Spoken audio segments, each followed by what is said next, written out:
বিশ্বনবী পাগলের মতো একবার হাউজে কাউসারে যাবেন, একবার সিরাতে যাবেন, একবার পুলসিরাতের দিকে, একবার হাউজে কাউসারের দিকে পাগলের মতো দৌড়াতে থাকবেন।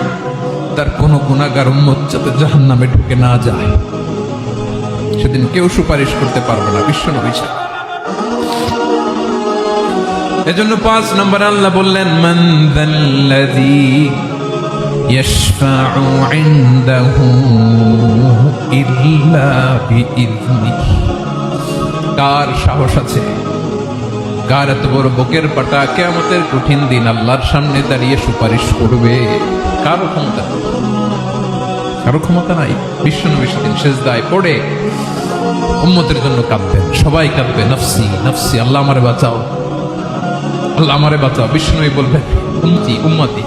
বিশ্বনবী আমার জন্য কাঁদবেন, আপনার জন্য কাঁদবেন, আমাদের জন্য সেদিন কেঁদে কেঁদে জাহান্নামের দরজায় দাঁড়িয়ে আমাদেরকে টেনে টেনে জান্নাতে ঢুকাবেন।